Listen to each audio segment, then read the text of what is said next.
So you go to Walmart, you're exporting data. So that's not pig pen, that's not dirt, that is data. By how you act, how you walk, how you look around, the stuff you have, that is exporting data. He is there, if he is there, he is receiving and processing data and making decisions off that data.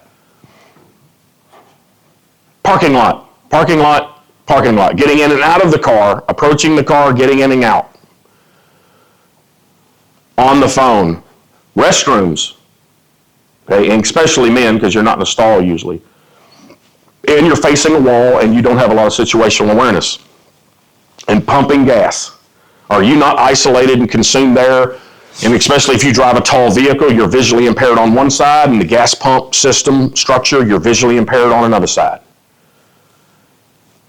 Especially once that nozzle goes in, now the car, you can jump in and take off, and I know that's a possibility, but most people wouldn't think to do that. Screw the hose, I'll rip it off. But very, very vulnerable right there. So that's the time to be the squirrel. Number one, before you pull up there, if there are young males hanging out around the gas pumps, and there could be a legitimate reason, hey, work dropped me off because my brother's going to pick me up. Totally legit, but it don't look right. And there are other gas stations. But then it looks okay, you pull in, before you get out, you look around, you get out, you look around, before you pull your wallet, your credit card, do your thing with your credit card, look around, get the thing, put it in, start pumping, and then move to where you can see on both sides of the pump. That's a good thing about gas now, it'll run by itself. When it ends, put it out, if you get a receipt, look around, just constantly look around because you are that squirrel with the hawk and the rat and the wolf and everything around you.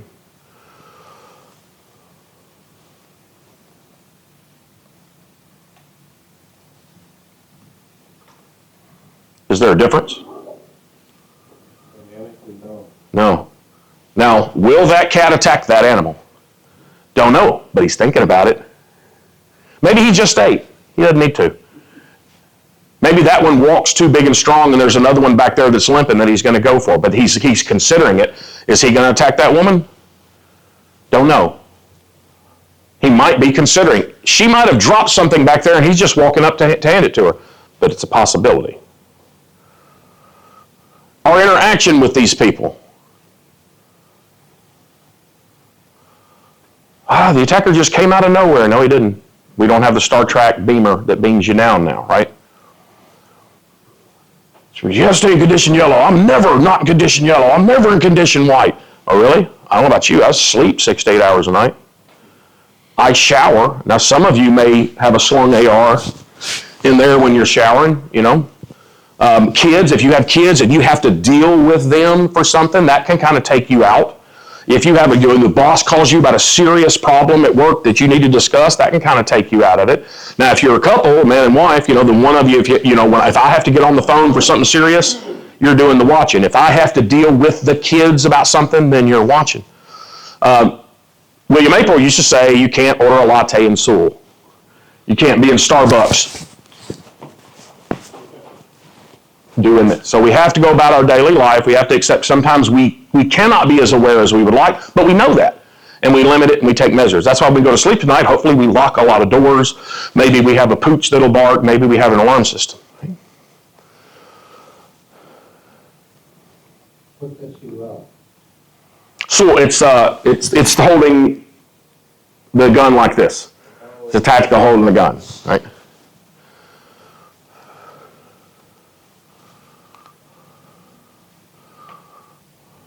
Mindset, gear, and skill. In the military academy, when I was there, and forever and ever, all male cadets had to take boxing and box for a semester. Now females have to as well.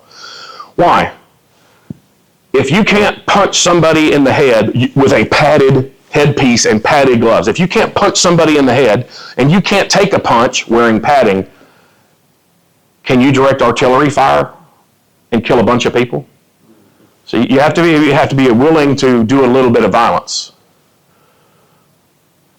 Most people aren't willing to do that. They're not capable, they haven't thought about it, and they're unwilling and they're unable. That's why they get up under the pews. That's why they just hide.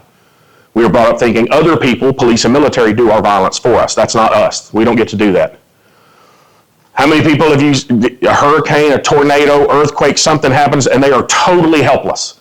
They don't have any water stored. They don't have any food stored. They don't have any way to heat. They just, if everything's not perfect, then they need the government to come help them. of a huge, it was actually a hurricane that came up to the Gulf, but then that storm system went up and it was a huge windstorm, blew power down when I was up in Kentucky. And I remember a woman calling, I was listening to talk radio, and a woman called in and said, they need to send the National Guard out here to bring me ice. Yeah, that's why we have a National Guard, to bring you ice. People are just completely, they know if you live in Arkansas, tornado is a possibility.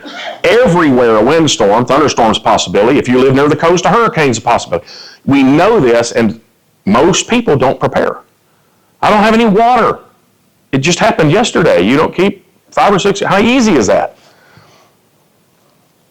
How many people, and I see students doing this school, they get on the bus, 20 degrees outside, but now when I went to school, you had to walk like a quarter of a mile to where the bus, now the bus thing stops at almost every house. And they walk onto the school bus in 20-degree weather with shorts and flip-flops because the bus is heated. And then they go into the school building that's heated. What if that bus breaks down? It's just, they don't have it. How many people do you know that drive around all the time on less than a quarter tank of gas? Yeah, but I know where I've got to go. I got plenty. What if there's a fatality accident that completely blocks traffic and you have to sit there for an hour that happens all the time. Okay? Well, and if you live where I do and it's 100 degrees, you got no air conditioning. If it's 20 degrees, you got no heat if you run out of gas in that car. When it's just as easy to keep more than half a tank all the time.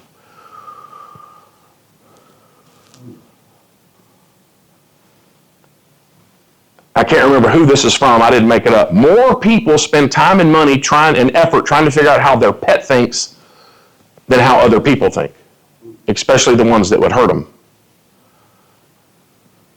The projecting, thinking, obviously they must think like you do. Well, I would never be violent to a stranger, so surely they wouldn't.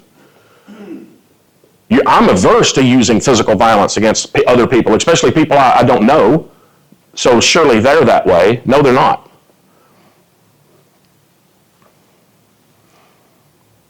So you have a fender bender in a park, you back up, and I've done this, I'm backing out of my parking spot, he's backing out of his parking spot, neither one of us saw each other, we hit, and I'm thinking, crap, I gotta make an insurance claim, and I'm gonna have to pay the freaking deductible, and I'm digging the registration out. He's thinking, this car is my life, and you have just disrespected me by hitting, my apartment's a roach-filled piece of crap, but my car is my life. So you're digging in the glove box for your registration to exchange information, he's digging under the seat for the stolen pistol to shoot your ass for denting his car.